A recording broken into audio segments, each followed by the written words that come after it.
You want So, to play Lane, a little game? if you were to eat or be eaten by another person, what, well, there's a few questions that go into this, I guess.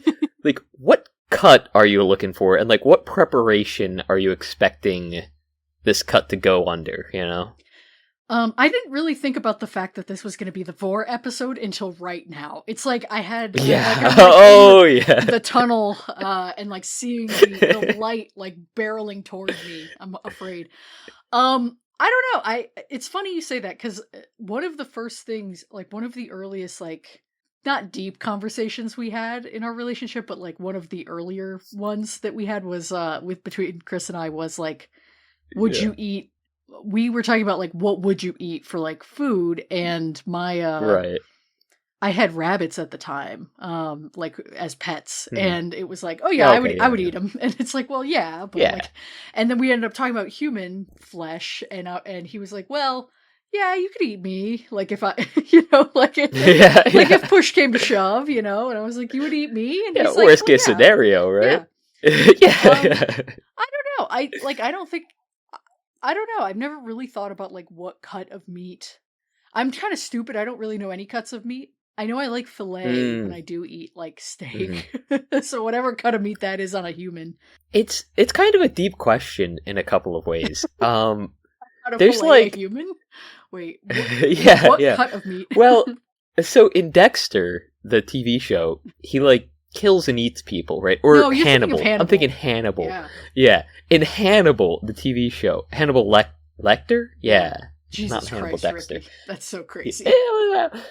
But he kills and eats people in a variety of ways, and I remember seeing one scene in particular where people were this is so crazy, and he's serving something out of it was encased in clay, and then banana leaf, and then cooked underneath it. And that's that's a good show. A pretty typical way to... Oh, pretty good show, yeah. And, I think it's a good way to, what is it? To, cook ham. There's certain types of ham, especially, in, sort of South American regions that are, cooked like this, or, Latin America, I guess I would say. And it's good as fuck. And I know that, humans are, kind of similar to pigs in a lot of ways. I don't know if we cook down the same way, though, right? Yeah, I'm not sure. Yeah, I'm looking it up. The fillet is from the tenderloin of the calf, or not the calf, the cow. So it's the back, kind of the side back, I guess. Yeah. So we have those, but right. they're not as well developed, right? Right. Sure. Yeah. It's kind of tough because I feel by far the meatiest parts are going to be your thighs, right? That's And I've thought about this before when I was I can tell. What part? yeah. You came prepared. Well, I was thinking yeah. Yeah, oh yeah. Wow. What part of, because for Wagyu, you want it to be marbled, right? So you want meat to be interspersed within the muscle fibers. I don't think that happens much with humans. No, that's a special thing that you have to breed the cow for. Yeah. Right. But they do try to make it so that there's certain weird French preparations where you don't let the animal move and it makes the meat more tender, right? Right. So with foie gras, there's the force feeding and whatnot. So I think I would probably need to be force fed so that I get a really fatty liver. Liver would be great too, especially because I don't drink, right? My liver's probably pretty good health. It's probably way more opinionated thoughts on this than I do. I have I'm yeah, I guess. I don't know. I'm not a really. I don't know. Yeah, I don't. I'll eat other. I've eaten other organs, organ meat before, liver or whatever. But and I'm not yeah. I'm a pretty adventurous eater. I'll try most things at least the once. But I'm so forgetful that I'll probably try them 2 or 3 times and think it's the first time I've done it, many times. I feel that, yeah. But I guess I'm not, I don't know, I'm not educated enough in, meat, types of meat to really have an opinion. I don't know, I guess if I, get that. I don't think I would have a problem with it if it were, really, dire, we're trapped on a desert island or something. I don't think that would bother me at all. Yeah. Ricky's yeah, I'm into it. Yeah. no. You're please force feed me? Hello? Well, no. For me, I think the The thing is that like, Oh, is that the thing? Is? No, this is gonna sound crazy. I've So seen it like, there's like a twice. sliding scale here, right? Where like, it's like desperation versus like admiration, I guess I'll say. Oh, you're into for like the gore, craft. for real. You're you fucking know? so. no, no, no, no, This is no, no, crazy. no, no. Have you seen So- Hannibal? Have you seen the show Hannibal? Like clips and stuff. I haven't actually You watched. should sit down and watch TV that show, front though. to back. That shit is good. Yeah. It's a good show. That is one of the few shows I've made a point to watch. It's good. You know what? I already did a rewatch of my 4 comfort show recently. I don't need a new one. Simpsons. You watch all 48 Yeah. seasons of The Simpsons. It was the episode where Homer gets turned into a donut and he has to Hello? not eat himself. It's in a Treehouse of Horror. It's in a Treehouse of Horror. Oh my god. That's an early one too. That's like within the first 6, guaranteed. I think it's before the Orson Welles appeared. Oh my Anyway. god. So like the sliding scale is like in a situation where it is desperate enough that someone eats me, right? I'm fine with them not really doing any particular preparation. Roasted over a spit, sure, fine. Like, you're getting the calories you need out of me, great. That's fine, whatever. In terms of, like, admiration, like, if someone was preparing me, right? I think I'd be kind of particular. Like, I'd want them to, like, really use up as much as they could, Like, I want them going in, like, getting bone marrow. I want them, like, taking, like, sinew and stuff and cooking it off in the pan beforehand to get, like, the grease and griddle and whatnot. Like, I want those flavors to exist and be a part of the dish, I feel like I'm being at made a part of large for something this. I don't want to hear. Like, I feel like I'm What are you just talking about? fully- like you're like articulating quite a bit of detail in this fantasy that isn't this like hypothetical. I kind of liked it better when you brought bullshit memes about like low trust society button pressing to this. We've lost Ricky. So basically, there's 2 buttons. One of them you press it, it does nothing. The other other you one, press it, you get if cooked on a over spit. 50% of them push it, then anyone who didn't push the button gets eaten, right? So now the big question is, do you push the maybe get eaten button? Okay. No, I don't know. I've thought about it before, and in the movie that we're going to discuss, we were watching the This is end a bit. movie I feel like podcast. it is something like that. I feel like the preparation style was not my favorite, I guess I'll say. Oh my or god. Like I feel like it wasn't maybe disrespectful in some ways, but it reminds me of like a what is it, Hunan style chicken that they do that? Hunan, where it's Sure, like yeah, where it's just like the it's whole the fried chicken, whole yeah. thing. Yeah. Well, they like Toe-to-toe. aerate it first, and Yeah. and then you're like, yeah, you're constantly splashing boiling oil on it. And apparently that's supposed to make like it's supposed to like liquefy the fat so like it perfectly renders into the chicken as like a Sure. like almost soup like consistency. And if somebody could, when I die, replicate that with me, I guess. And again, depending upon like physical condition, cause of death. I wouldn't be opposed. You should watch Bones and All, the movie. Have you seen that? No, I haven't. That's on the list though. Bones and All. Yeah. Okay. Yeah. It's that movie's much more about vor in the traditional sense, I guess. But more so than this movie, which is not really a movie. I mean, this movie has a lot of sex in it, but it's not really about sex. Yeah. So, but that movie is very horny. So it sounds like you're getting some kind of sick kick out of the idea of being eaten, or especially you were like, oh, if you wanted to eat someone else. By the way, also if I were being prepared to be eaten. Well, because it's easy for me to think like, oh, like if I was to be eaten, like these are the ways in which I would prefer to be prepared. The ways in which. You didn't just the ways in oh which no, I the ways to which you. But like, I don't know. It sounds like you do know. It sounds like you know exactly. I do know. I rolled my pant leg up to get a better look at my leg to get an idea of like like what Holy cuts shit. need to be made and what. Letting you pick this movie. Jesus. Oh my god. Okay, this is We Want to Watch. My name is Lane. That is Ricky. This is a podcast about movies that we want to watch. This week was a Rick's pick. I see why you fucking picked.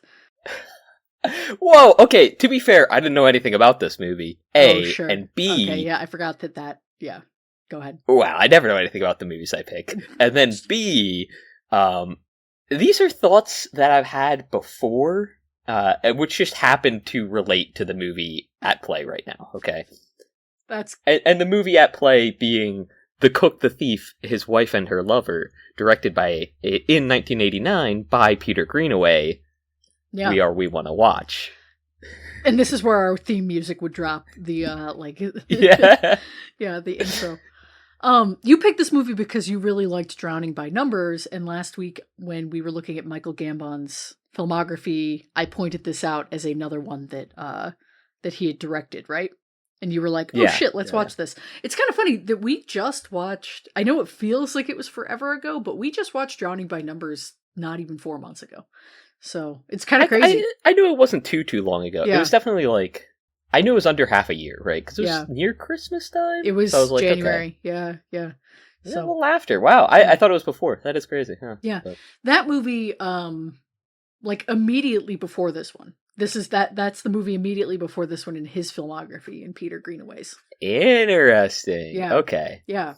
So I will say this movie had a lot of the same sort of, I don't know if tongue-in-cheek is the right way to put it, but I mean, it has dark humor, obviously. Yeah, for sure. Which I feel like is just sort of emblematic of his style. But I don't know. It has a very play-like quality to it. Oh, 100%. I guess I'll say, which I feel like the changing locales and like outdoor scenery of the previous movie did not lend itself to as heavily. But this movie, I was like, oh, okay, like, I am just watching a play. Like, I am watching these people move from, like, set to set. Fully, in a good way. Like in a great way, right? Like, I really appreciate it. No, you're right. I mean, this movie, it's very in your face, almost more than Drowning by Numbers. It's hard to say. They're different, but, like, they are both, like, very meta, or, like, very, I think Brechtian is the right term for it. Like, Bertolt Brecht, like, where it's, like, very consciously telling you, like, you are in a play, you are watching a piece of fiction, you know?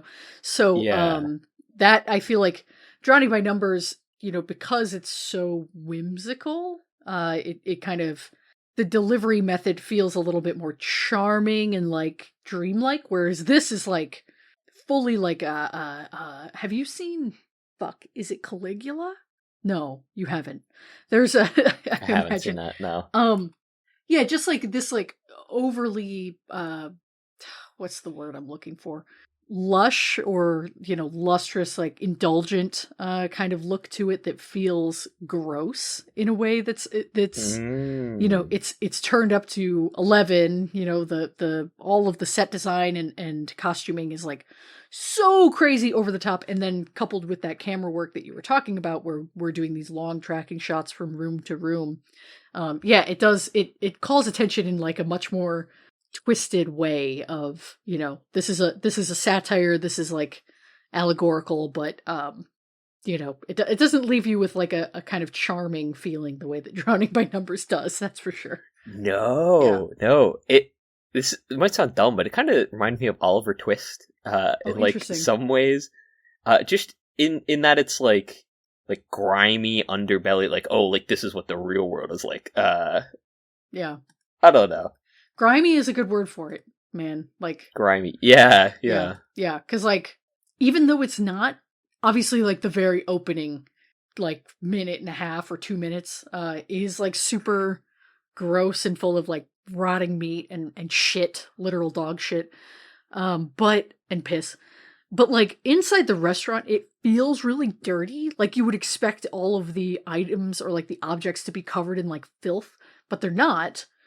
It just, like, there's something about it that feels that way. It's, like, the kind of, like, semi-realistic, chaotic nature of all of the sets, where there's this, you know, there's lots of attention paid to, like, there's objects and kind of items and trinkets on every single surface. There's these really, like, textured fabrics on every wall, but at the same time, it almost feels like if you were to touch anything, you would come away with, like, dust on your finger or something. Like, there's just, like, a level of, like, grime to it, and, you know, it's a mix of, like, the literal look of the film, and then obviously the subject matter just makes you want to take a shower afterward in the same way. Yeah. Yeah. I I was watching like a VHS rip of it, Oh, so which I yeah, think even added to the more experience. grainy. Yeah, yeah, holy yeah. shit. Um, Yeah. I mean, it looked really good most of the time, but every so often there was like it would have like a like, oh, this is like physical media, like Yeah. you would have like the like lines or something that like That's sort of cool. like traipse across the Yeah. screen, and I was Yeah. like, oh, it's real, it's Yeah. real. That's awesome. Like, That's cool. That's a cool way to watch this. it is, but yeah, the idea that there's like, especially like when you're first entering the restaurant, I feel like all of like the tablecloth scenes, like anywhere where you're in like the restaurant proper, Sure. it feels like fairly clean. And like even the bathroom, like The stark bathroom's white, the one it looks- place that looks clean, ironically, right? It's Right. like the most like, because it's like their idyllic sanctuary, but it's also, you know, the irony of yeah, the bathroom, you know, so it's cute. yeah, and it's also like it's the furthest into the restaurant. So like Yeah. as we go back in layers, it gets dirtier and dirtier as we go like further into the outside. Yeah.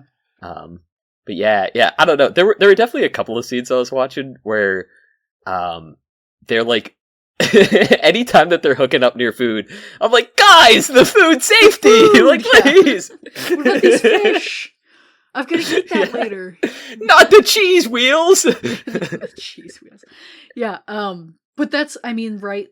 I don't know. This movie has an interesting view of sex. I want to say like, I mean, this movie could probably be interpreted like 55 different ways. Like, I don't know that there's like necessarily a correct, perfect allegorical map for each of these like topics and symbols and people onto like a real world thing or like, but I do feel like there's something to equating sex, which is, you know, her escape, Georgina's escape, versus like this food or like feasting or indulgence, which is like all of the criminals, you know, forms of escape, but especially Albert.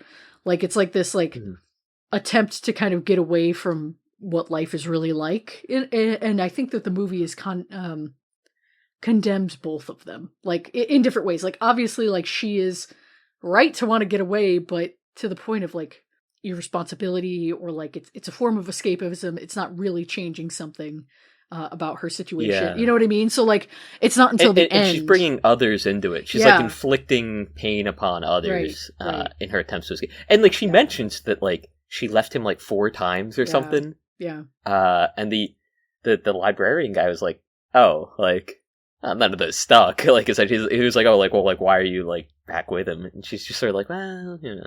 Yeah. She didn't give a great answer to that as far as I remember. But that was like Yeah. one of their last conversations too. But, Well, she talks about him like about trying to leave him when he has already died, when the librarian has already. Was it after that? Okay, I think so. Yeah, because that's when she's giving the monologue to him about. She's like super ashamed but he's already. Yeah. She's been sleeping next to his corpse, so yeah.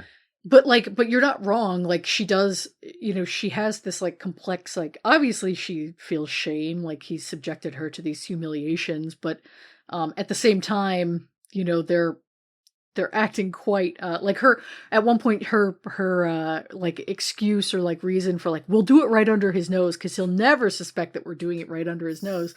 It's very like childish or like almost too clever by half of being like, oh, I'm just gonna, you know, like I can outsmart him if I can just do it this, you know, but really she's just like you said, roping other people into his abuse and harm's way. Well, a lot of the like when what is it, Spica, whoever the head Albert, guy is, when he like gets the book guy over there and like he's like, oh, let me introduce you to my wife, and they're like sort of doing mild banter.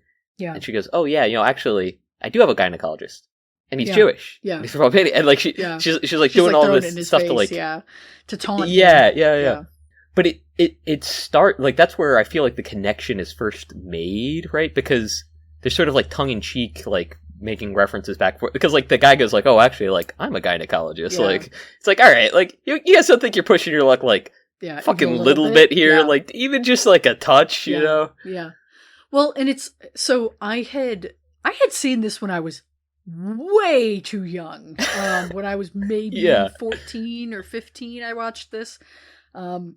like I said, way, way, way too young. And I didn't really remember any of it except for there was like an abusive relationship, and it ends with her, sautéing her lover and feeding it to her husband. I didn't remember anything else about that. And like now watching it, and at the time, of course, I was like, wow, profound. Wish I knew what this meant. Horny, I guess. But now, like, it's so obviously like a political commentary, like literal, like eat the rich shit, that it kind of feels almost, I don't know, it almost feels quaint or cute to like dissect it at that level because it feels so obvious, if that makes sense. Like, I don't know. I don't think that this is a perfect one-to-one allegory for anything. Like, I don't think you can be like, oh, like she and, the librarian are like the underclass. And like, I don't think it's like that. Like, I don't think you can kind of like assign that type of role, but just more about like a general, like societal, malaise that causes people to act in these horrible ways. Like she, obviously this is dream logic, right? This whole movie is not very realistic, but like what she does at the end is so transgressive and cruel, to him, to her lover too, it's interesting. I don't know. Still kind of forming my thoughts on it. I feel that. I do think that it's maybe not as clear cut as like a class divide thing. Because I feel like a lot of what they're kind of pointing at with that, at least for me. Well, okay, so first I guess I'll start with saying that like in the text of the film, right? Like when they were bullshitting, like the one time that the librarian and Spica interact, when they're bullshitting, he says something like, "Oh, like, I find the French Revolution hard to swallow," or something. Yeah, right. And that's his favorite book, right? In the book that he kills him with. Yeah. Yes, yeah. So I do think that it's a one of the.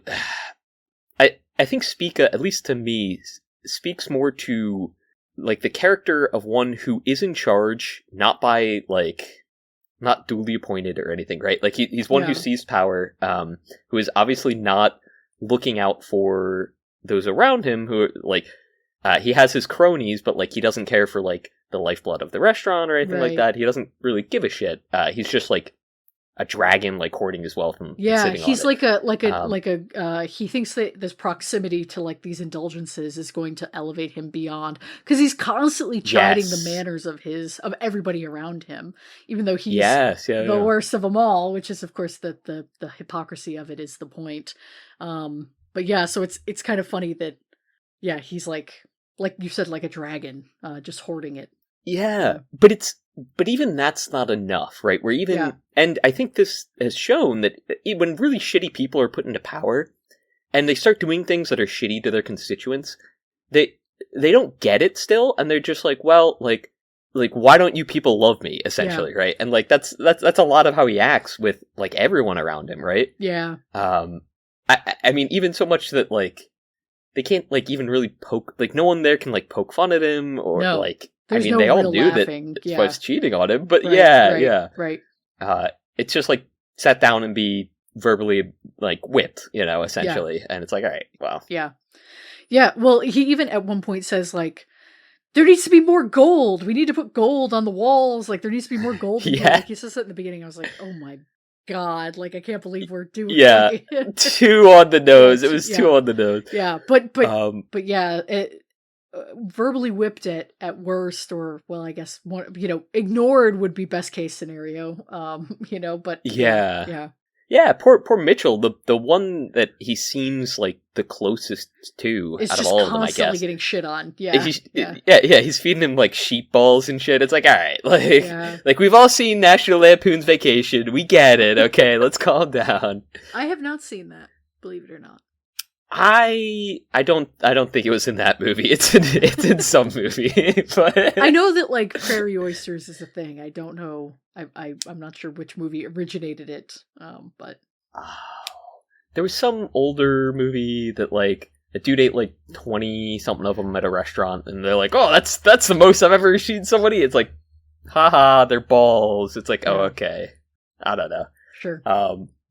But yeah, even him, like, he's not spared the wrath. You know, like none of them, and even as the table expands and more people are invited, right? Like her mom at one point, like she shows up. yeah, makes no sense. Like sure, yeah, okay, yeah. It's no one that any of these people have a connection to, right? It's just it's like, oh, I need someone to fill the space so I can show off like all of the exactly. treasures that I've amassed. Yeah. And have like new people to filter in and out to put down, depending on the circumstance. Like I can rotate out my list of cronies on who's on top and who's on the bottom, So, yeah. Yeah. It's weird. It is weird. Yeah, it's good though. And anyway. What do you think of this movie compared to Drowning by Numbers? Like, do you prefer one or the other? I don't know. I do kind of prefer Drowning by Numbers because it is a lot more dreamlike and cutesy for a large part of the film, where this movie is definitely like yeah, I mean, like sure they both have nudity, sure there's death in both of them, but like the way that they're portrayed and like the shock value that's sort of like added to each of them is very, very different, and then the overall, even like I don't know, like the fact that like. I mean, even in Drowning by Numbers, like, kids die, right? Like, the kid kills himself. And even that feels almost more cheerful of an ending than this one did, And it's so... Which is, like, really weird to say.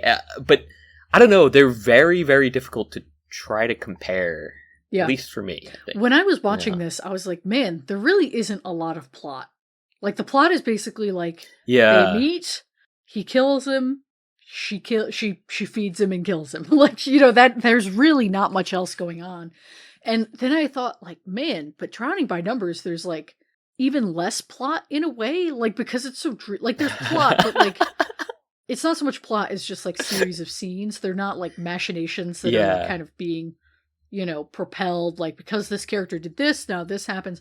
That's not really the way that movie's structured either. So there's almost even less plot in that one, which is shocking compared to this, which is such a dreamlike, like, artistic, like, series of paintings. But I don't blame you. There is like a dreamlike, like, I feel like the allegory there feels more. Gosh, I feel like I can't think today. I feel like it feels more positive or kind of whimsical than this, and that affords it a level of like likability. This is like a brutal movie. I came into it remembering like that I thought it was really profound as a kid, and then watching it now I was like, man, this is like a really tough hang for like the vast majority of the runtime. It's like there's like pleasant moments and like not even pleasant, like happy and joyful, but just like enjoyable, great cinematography, great set design, great costumes, great moments of acting and writing between, certain characters. But so much time is spent with Albert. Like, so, and like not just with him, but like, and he's so hateable. He's so hateable, and he's so chatty. He just talks so goddamn much. He must say 95% of the words in the screenplay, like, easily.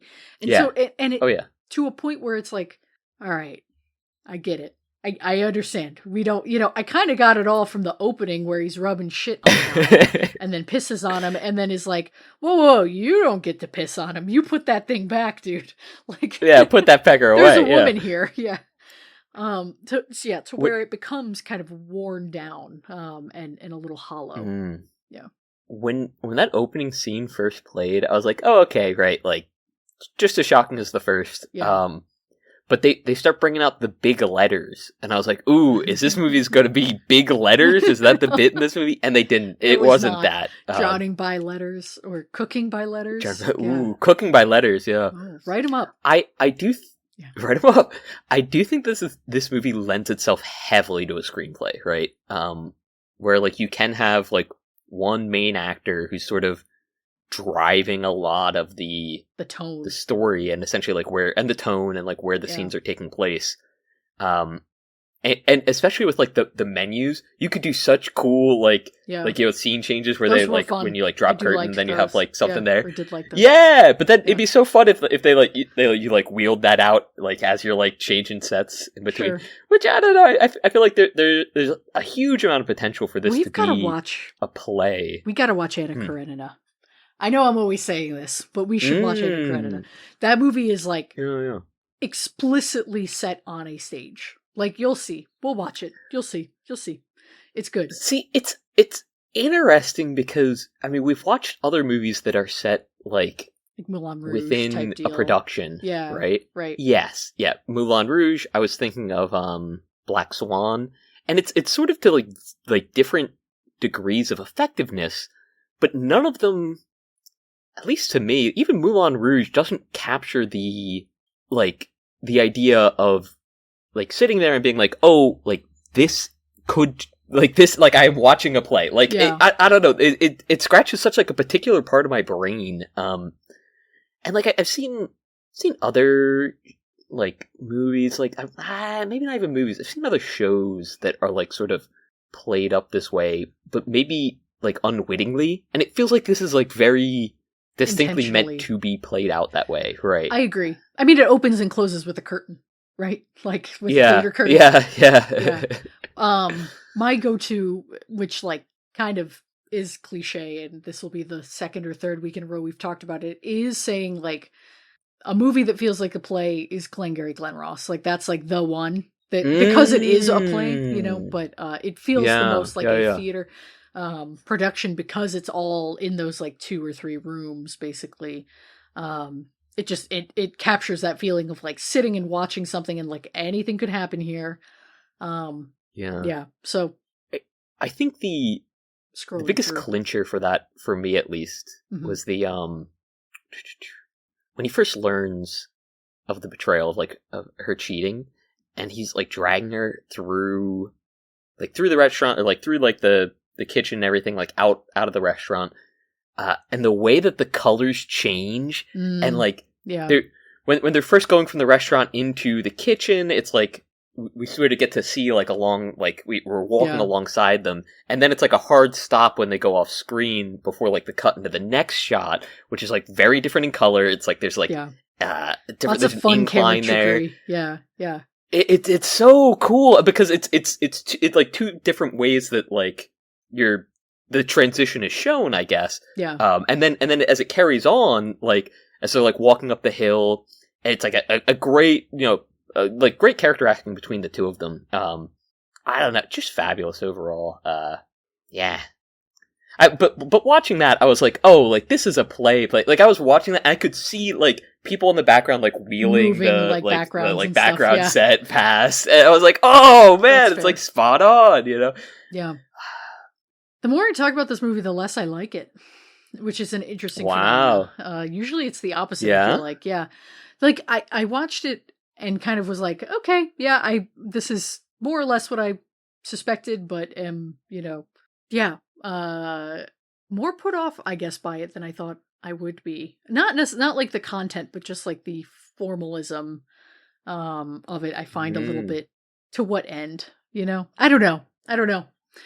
Maybe it's because I find the meaning so illusory that it just doesn't, I can't hold on to anything with it, so it just feels a little bit like an exercise in almost like a stamina for how much can you put up with in a movie. Like, not that this is by far not the most like transgressive or upsetting movie we've seen, but because there isn't really much else going on that you can really hold on to besides like, you know, sexual violence, abuse, indulgence, bodily fluids, cannibalism, like all of these things are quite heavy and kind of shock value based, I guess.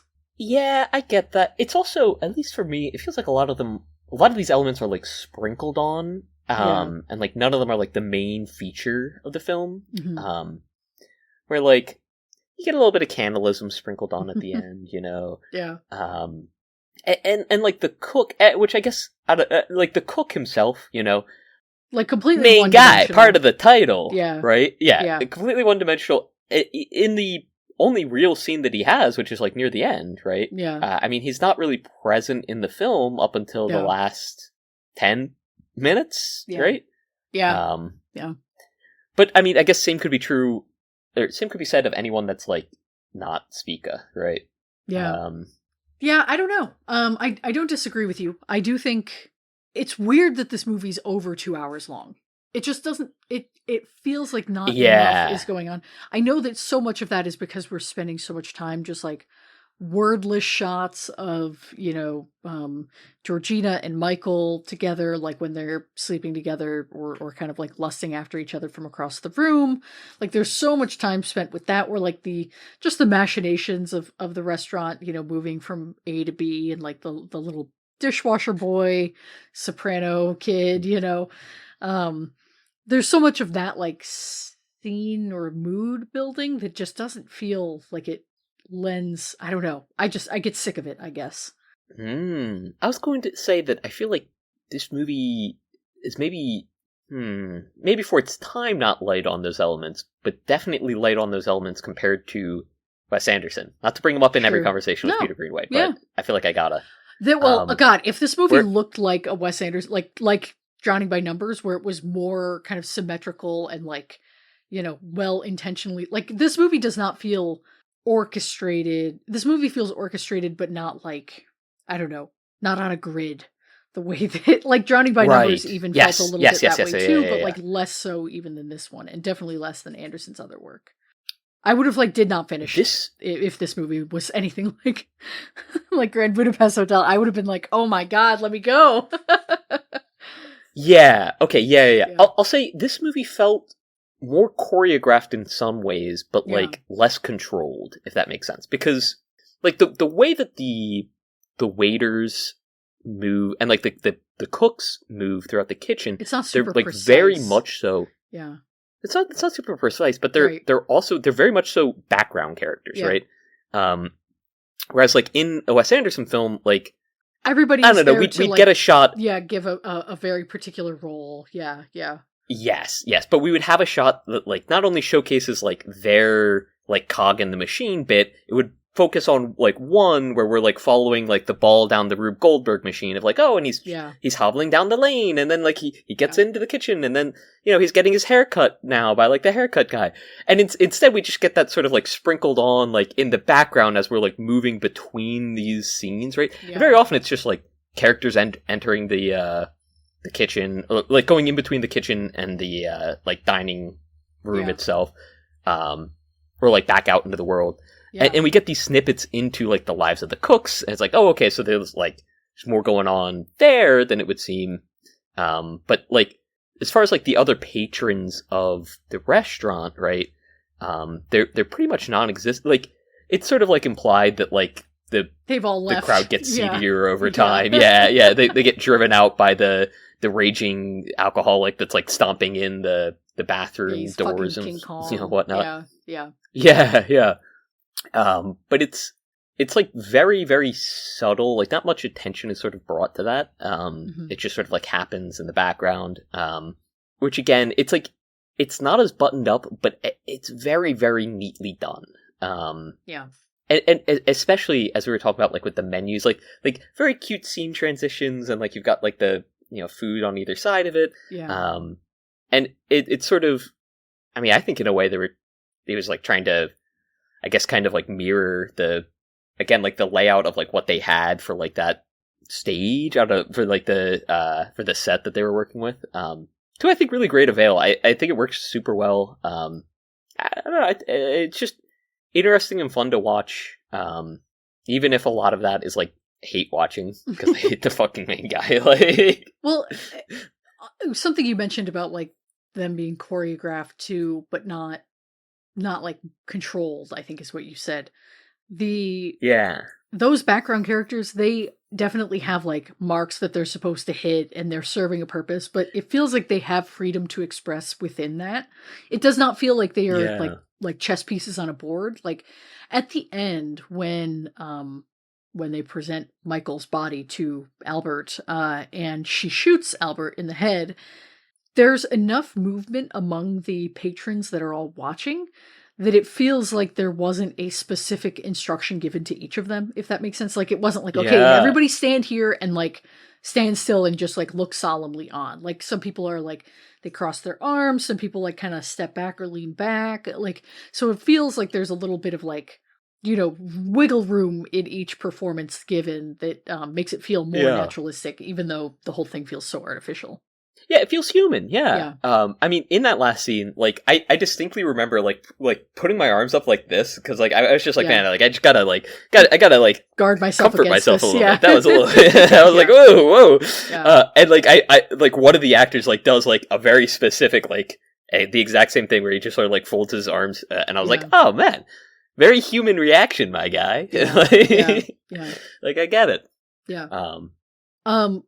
The costumes, I want to spend some time on that. When I was watching this, Jean-Paul Gaultier. Yeah, I was like, oh. I saw that shit. Yeah, when it first came up, I was like, Gaultier, hey yo, that's crazy. Yeah, Cone Bra himself, which he, you know, like definitely does a lot of boob stuff in this movie. Lots of attention paid to poor Helen Mirren's cleavage, but she slays in it. I mean, she looks great.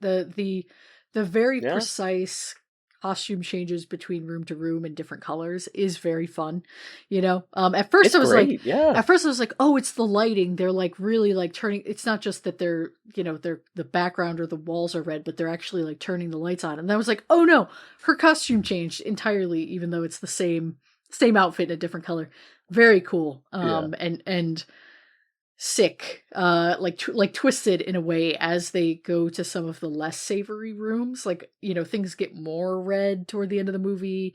The greens, you know, and like the outdoor, like in the parking lot kind of stuff, all that like kind of nasty pallid coloring, is pretty cool. Yeah. So.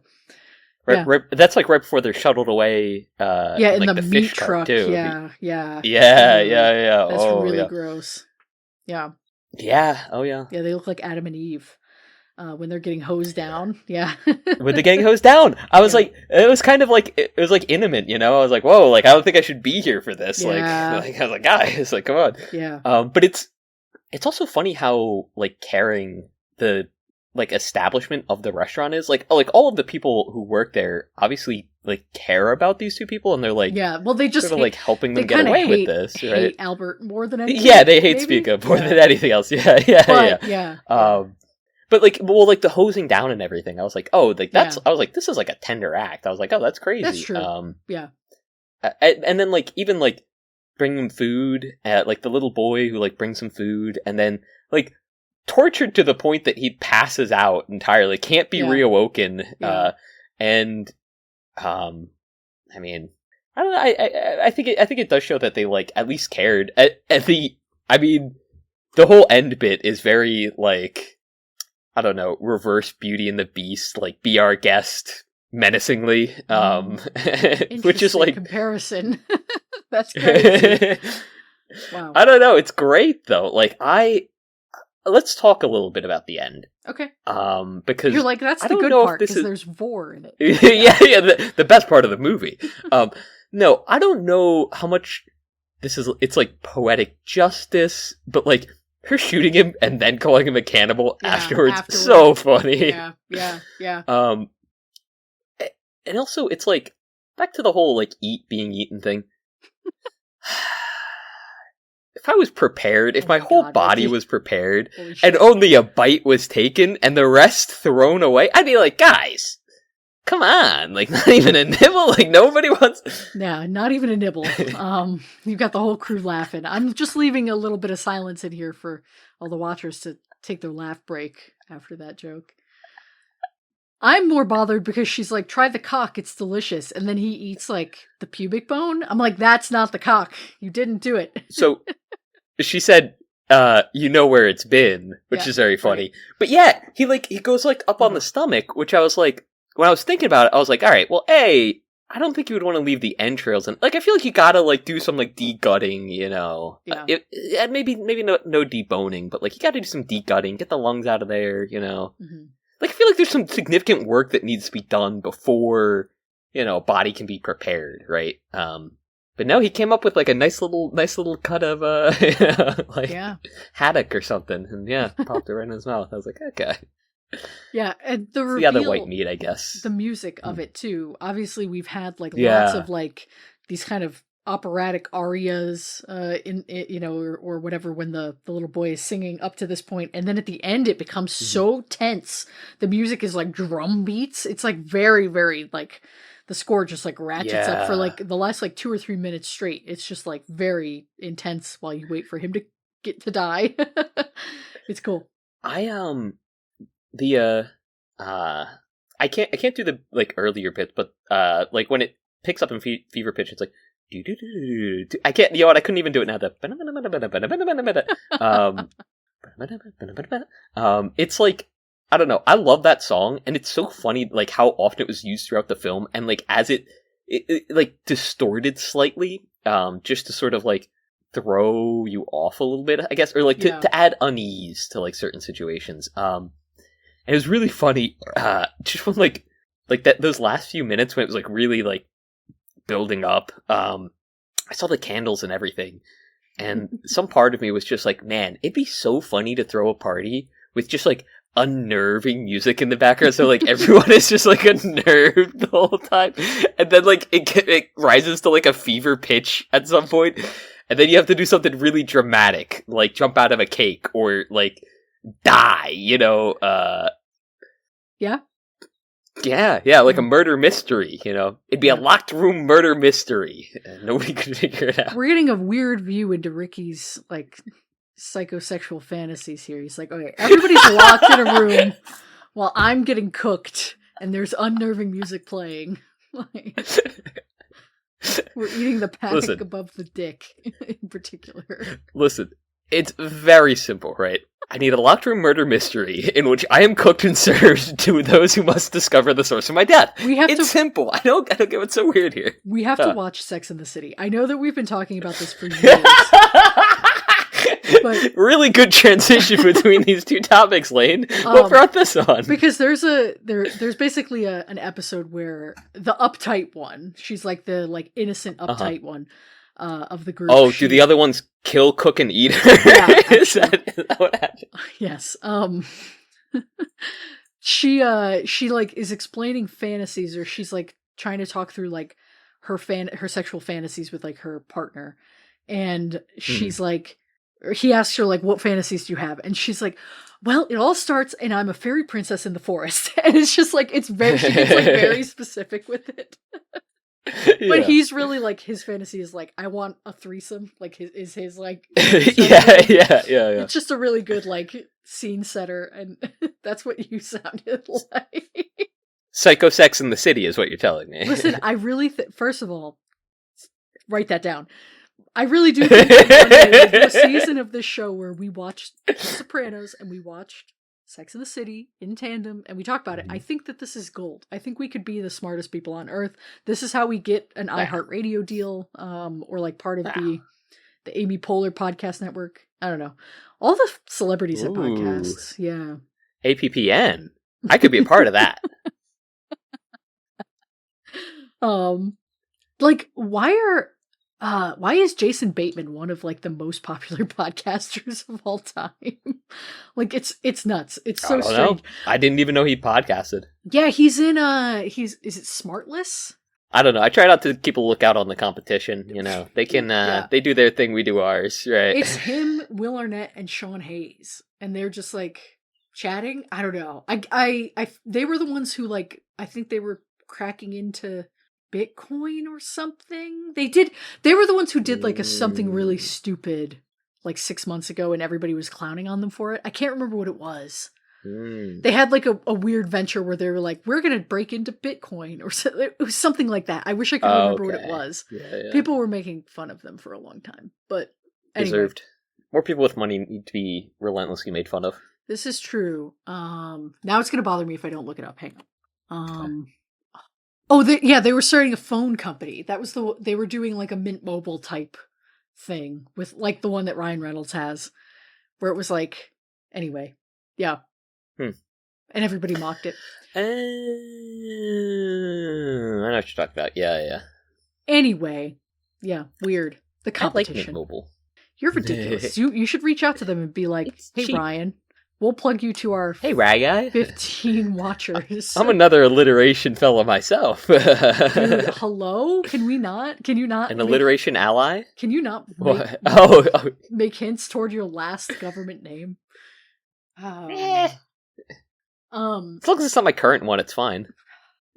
I hate you. There's just no way around it.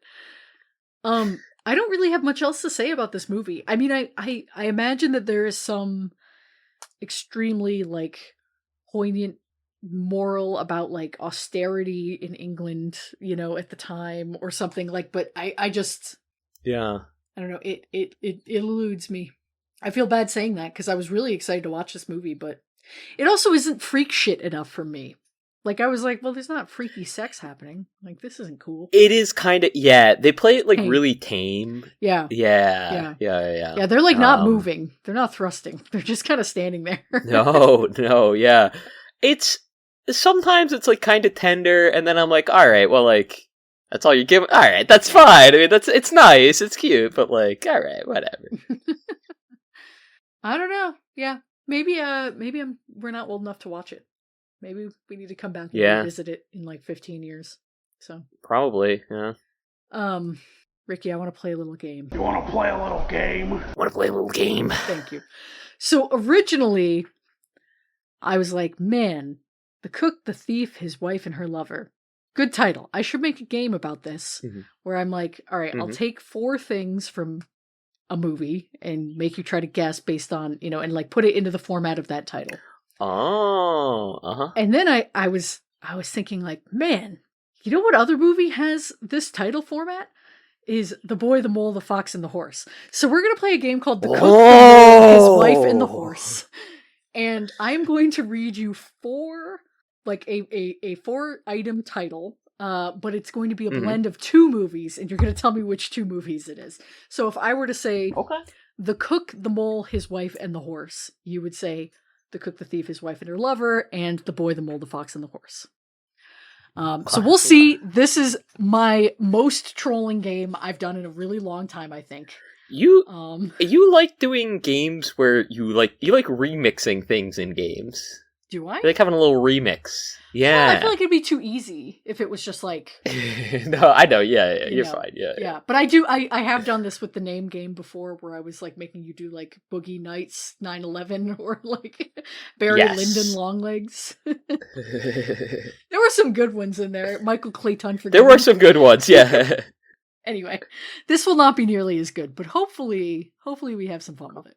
All right, the first one is The Cop, The Bride, The Killer, and The Wedding. I'll also say this, I did make it so that they were alternating based on the movie. So I'll say, so like, the first and third are from the same movie, and the second and fourth are from the same movie. So, The Cop, The Bride, The Killer, and The Wedding. The problem, I think, for me at least, is that The Cop and The Killer... I'm not going that deep. I feel like there's multiple... Oh, Go surface level with this one. I'm starting easy. Is it easy. The Killer? It's The Killer. Yeah. Well, okay. I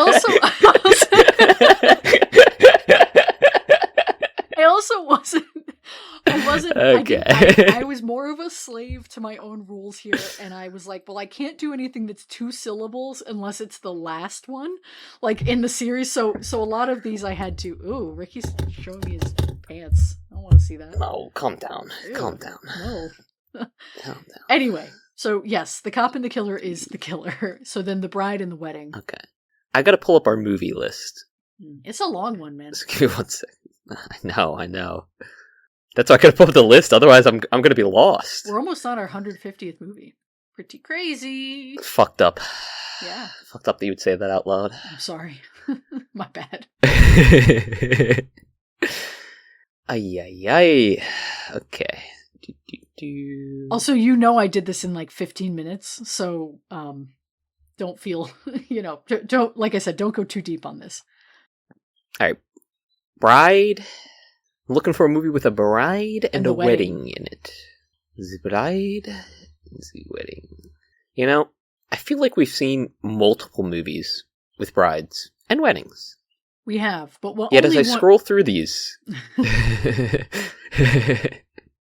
but only one. Well, one of them has one of those words in the title, so. Oh. Which will not be the case. Yeah. Oh, okay. All right. Yeah. Okay. Well, that's why I was. I gave you the okay. easy ones okay. first. I'm giving you the easy ones first. Okay. Okay.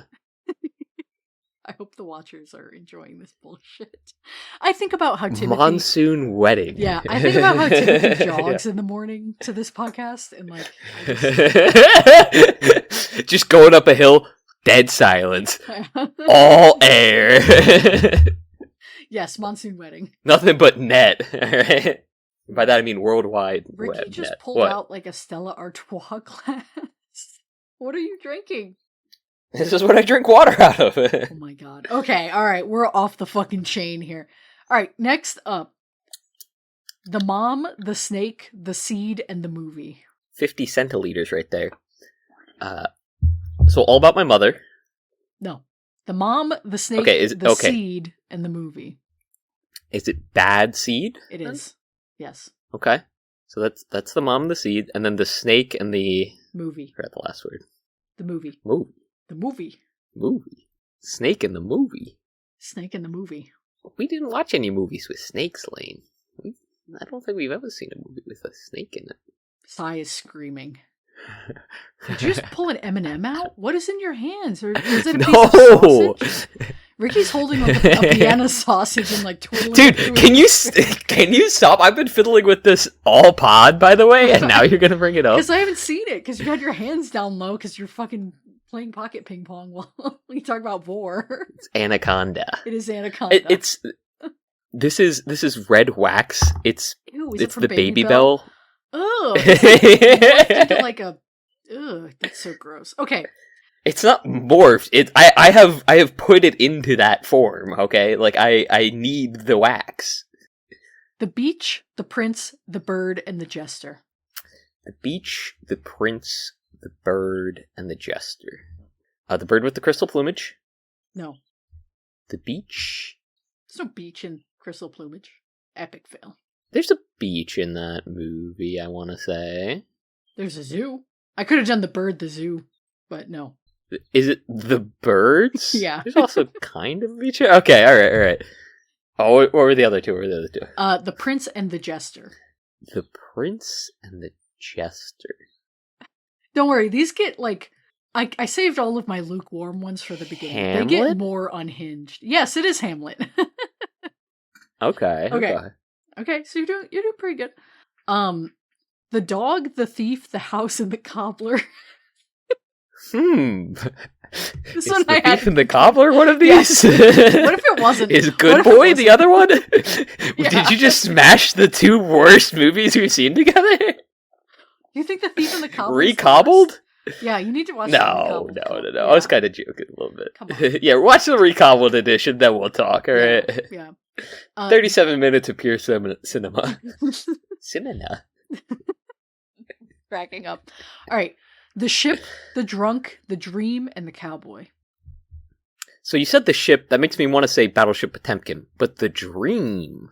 Who had a ship and a dream? The Dream. Nothing but a ship and a dream. Quit fondling the wax. It's so uncomfortable. Dude. It looks like jerky. It looks like a piece of jerky you've like whittled into a shape. It's just a red piece of wax, bro. What is your problem you were like with stranded in a jail cell and you were only given this jerky and you instead of eating it, you've crafted a friend. That's what that looks like. That's so fucked. Like a Slim Jim. Hey, this is Slim Jim. It doesn't. To me, let me be 100% clear with everyone listening. This piece of wax is like about the size of my thumbnail, and it's bigger than that. It is. It's not! I lined it up with my thumbnail! Which is like an inch long, because Ricky's got freak hands. It's like fucked up. It's the size of my thumbnail, and I formed it into like an hourglass shape, and I'm just rotating it in my hands. Rotating the cow in my head. The Ship, the Drunk, the Dream, and the Cowboy. I'm checking its aerodynamics at all points in time. This is like, if you have 4 apples and I get 6 apples, the ship, the drunk, the dream, and the cowboy. The Power of the Dog. Yeah, good job. Waterworld. No, the ship and the dream. Fuck. Come on, dog. Apocalypse Now. No, who has a ship and a dream? Oh, fuck, man! I was taking the dream part too literally. I was thinking of a dream being featured in the film somewhere. Fitzcarraldo. Yeah, sorry. All right, halfway through. Okay. All right, we got this. Great. Yeah. The dip, the train, the tune, and the coma. The dip, the train. Oh, while you were sleeping. That's crazy. That's so fucking crazy that you got that so fast. The dip, the train, the what in the coma? The tune and the coma. The tune, the tune, the tune. The dip, the train, the tune, and the coma.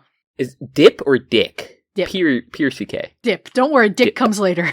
We'll get to Dick. Okay. Dip. Dip and tune. Could I ask you to define the word dip here? No, and I can't do tune either. It's very important that I don't do either of those. Tune. Oh, fuck, what? Because if I do, then you'll know it The dip- immediately. So I can't. And the tune. The dip Now I'm has thinking that very means that specific. they had to tune something. Dip. No, the tune is a noun. Like a These are dip all into nouns. water. Oh. Okay. The tune is a noun? Yeah. Well, I guess technically it is, yeah. Oh, I see Milo in the back. Play it, tune. Oh, he's so cute. God, he's such a cute cat. That's my best friend. Hey. Stop. What up? Don't. Your head is blocking my view of Milo. Yeah. He's so fucking cute. He has a dick for a face. I love it. All right, the tune and the dip, Ricky. Focus. If you have 4 apples, and I take 2 apples. The tune? If I take and 2 the dip. apples. The tune. You're gonna smack your hand to your forehead when you realize what, The what this is. I'm trolling really hard with this one. tune. But actually Is it- not. Nashville? No. Fuck! You got the wrong tune. You're worried about the wrong tune, bro.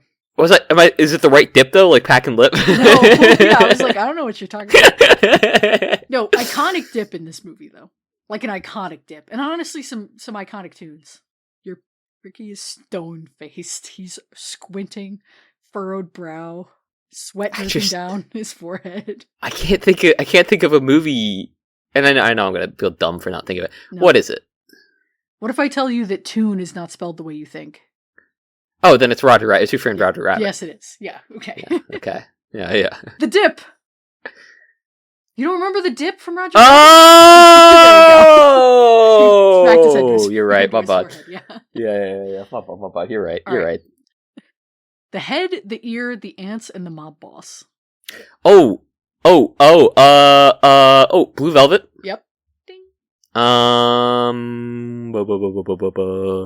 God, I love laughing at my own jokes. Earlier, I was like, man, it would be cool if Ricky made a game sometime, because I feel like I would like to be quizzed and not be the quizzer. And then I was like, you know what, though? I do enjoy laughing at my own jokes a lot. Did I make a game and it sucked? Didn't I make a game and it sucked or something? No. Or no, I think I did. No.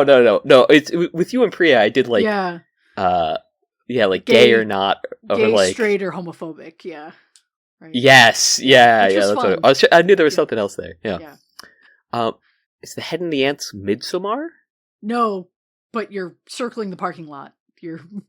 It's the other Ari Aster film we've seen. Then it's Yeah. Hereditary. Yes, it is. Yeah. Okay. There's no yeah, ants, yeah. I don't think, in Midsommar, but there is a head. So you were I close. wasn't Yeah. sure. I could have done like the bear, the triangle. I don't know for Midsommar, the flower crown, the acid trip. I was thinking that like it was one of the scenes like when they're discovering people are like dead, Yeah. or like on No, premises. I was like, oh, okay, like maybe like Hereditary's got picked the up a head in ants. the outhouse somewhere. Yeah. All right. Wasn't really sure. Home stretch. The key, the Hmm. chef, the star, and the teacher. This one's tough. Key, the chef, the star, and the teacher. Yes. I guess I should have done like the key, the chef, his star, and her teacher. Like I should have made the format different for all of these, but no. Oh, yeah. But that would be too much.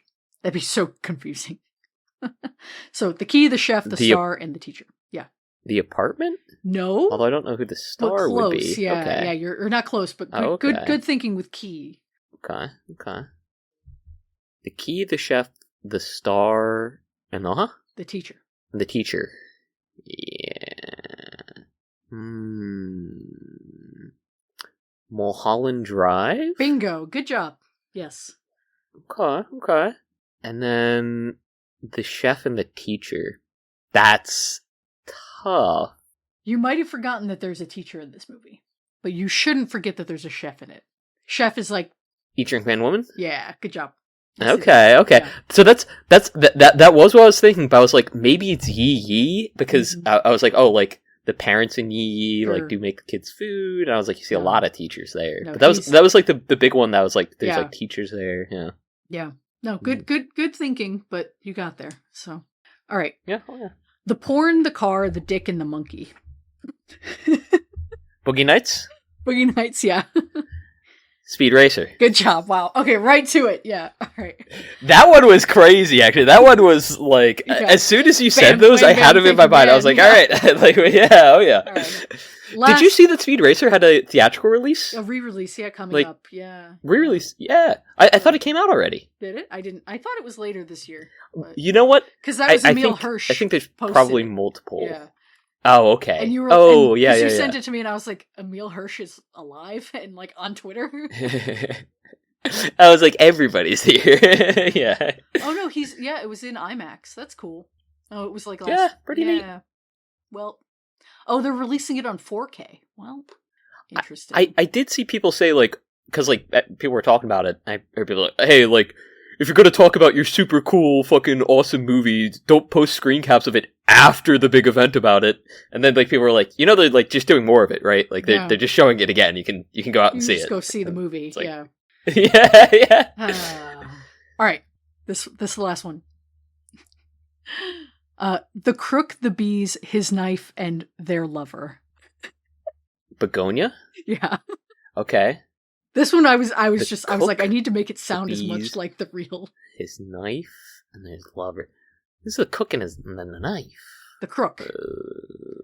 Crook. The crook and the knife. Crook. Oh, Ricky's raising one eyebrow really high. Was I? I can't do that usually. The forehead wrinkles were jumping. So, a crook with a knife in the observatory. Not quite. Big knife in this movie. Like, big knife movie. Not like the knife is like pretty average size, but like a lot of knife. Okay. Because for a second I was thinking, like, what's a big knife? Ghost dog? Like, it's got a sword? Like, big knife? I was like, okay. No. Yeah, work with that. No. A lot of knife. Very famous knife work. Is this bird with it? No, this is Psycho. This is Psycho. No? Yes, no, this is Psycho. This is Psycho, okay. Yeah. The crook is Marion Crane in the beginning of the movie. She steals the money, and then, I never see her as a crook. I don't even, like... You're like, stealing from your employer, totally valid and good, actually. I mean, maybe not that deep of a reading, just, I never view her character as, like... Well, yeah, she dies, so spoilers. So it's kind of hard to be like, wow, spoilers. She's like a fucking criminal. Yeah, but she really did a bad thing in this movie. No, but I just completely forgot about that. Wow, interesting. Right, because you think of that movie, the back half of that movie, or like the last 90 minutes are so wildly like in a different direction than the first 30 that you forget there's all that lead up with her in the insurance company store, or like in the hotel with her guy, and the whole thing. So. It's good. Anyway, good game. Good job. I didn't keep score, but you passed. So you got Speed Racer and Boogie Nights so fast. That was crazy. Yeah, those I was spot on with. Yeah. We didn't talk about Michael Gambon in this movie. The whole reason we got to this, his portrayal of Albert Spica. I know we were like, God, this guy's unlikable and not fun to watch, but I tried to get Christopher to guess who he was, and he couldn't, from Harry Potter, and he couldn't get there. Yeah. I'll be honest with you. I Didn't realize Until you mentioning it now, completely forgot that that's that guy. Yeah. we had made that connection, and that's how we had gotten to this. Yeah. Yeah, Well- his voice is recognizable, I think. Even though he's doing a different accent in this, he's doing like a more slang-y, like kind of like lower class type of accent. Like I feel like you can still hear it's him. Same with The Insider, where it's like he's really white knuckling, trying to hold on to that southern thing. Yeah. Ricky, it's Elaine's frame. I don't know. We were gonna do The Devil Wears Prada. Do we want to do The Devil Wears Prada? We can. I just, 2. I mean, The Devil Wears Prada 2. No, I know. Yeah. Should we? Yeah, we can. We should, though? Should we? Can versus should. 2 different things.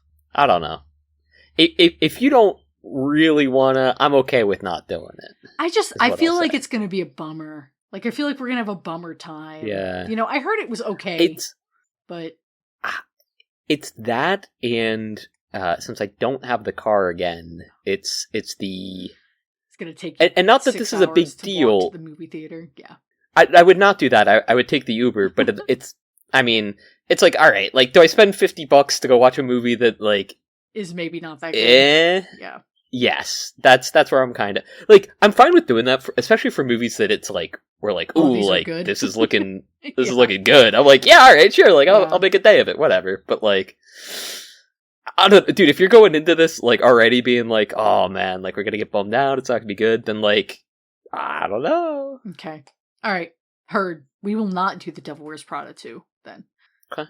I didn't come prepared. It's my bad. No, you did. I rejected it. No, I came on the, I wasn't, have I told you that I've rewatched, Lord of the Rings like 7 times in the last 2 months? You told me you were rewatching it. I didn't know it's gotten that bad, but yeah. It's gotten that bad. It's kind of crazy. I'm not normally a rewatcher, so this is like very different for me. But all right, it's become my new like, I want to veg out at the end of the night, so I'm just gonna watch like 2 hours of Lord of the Rings before I fall asleep.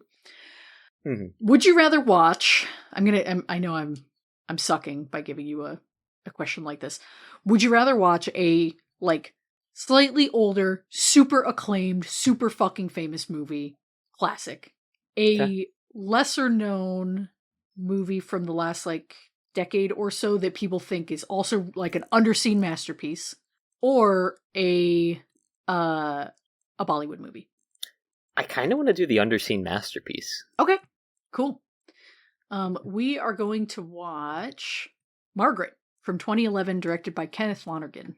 This is a movie I've held off many times from watching because I wanted to watch it for the show, felt like it was going to be a good one. I have not seen anything from this director either. This is the director who did Manchester by the Sea, if you've heard of that movie. What was the director's name again? Kenneth Lonergan? I just wanted to make sure I had the right movie. Yeah. Okay. Yeah. So he also wrote like Gangs of New York.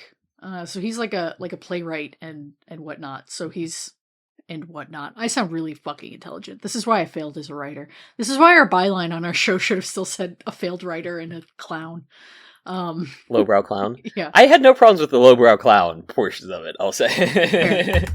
Well, yeah, I have not seen this movie, but I know like this is like a movie that's like real ones know. So, we'll see. Next week, Margaret. Cool. We want to watch. That's good. Cool. See you then. See you then. I'll end with that little boy singing, I guess, where he's singing like Bible verses. Yeah. No, I won't do that. I'm gonna end with Michael Clayton. Don't fucking pretend. Yeah. You're doing that either so quiet or Michael Clayton. It's showing up on this mic. At least. Thank God. That's good. As long as the mic got it. Michael Clayton.